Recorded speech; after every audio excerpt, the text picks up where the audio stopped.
দেখতে পাচ্ছেন 1 সেকেন্ডের ভিতরে সবকিছু ভেঙে চুরে চুরবার করে দিয়ে চলে গেছে। অবস্থা খুবই শোচনীয়, খুবই অবস্থা, খুবই খারাপ অবস্থা, খুবই বাজে অবস্থা। কিন্তু দেখতে পাচ্ছি আমাদের প্রশাসনের লোকরা খুব সক্রিয়, অলরেডি ঢিলে বাজতেছে তারা। খুবই খারাপ অবস্থা আপনারা দেখতে পাচ্ছেন। অলরেডি রণক্ষেত্র তৈরি হয়েছে, আপনারা দেখতে পাচ্ছেন কিনা জানি না। ঢাল সরকিনে বসে আছে এদের আমাদের সেনা পুলিশ ভাইয়েরা, রেডি হচ্ছে, দেখা যাক কি হয়।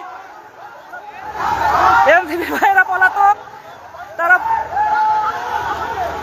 1 সেকেন্ডের ভিতরে চুরমার হয়ে গেল, দেখতে পাচ্ছেন আপনারা সবাই।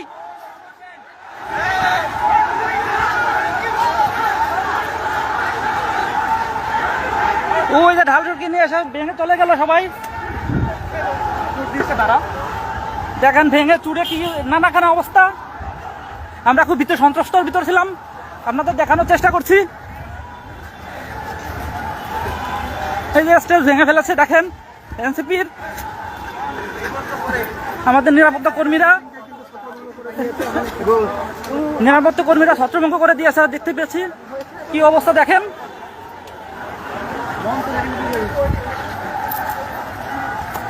গোপালগঞ্জ রণক্ষেত্র চেয়ার টেবিলের কি অবস্থা দেখেন। প্রশাসনের ভাইয়েরা খুবই সক্রিয়ভাবে তাদেরকে নির্মূল করা সক্ষম হয়েছে।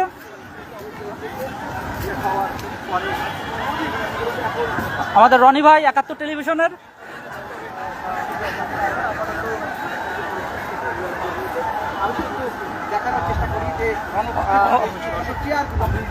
চেয়ার টেবিল, আমি মনে করি এনসিপির নেতাকর্মীদের আর গোপালগঞ্জে না আসা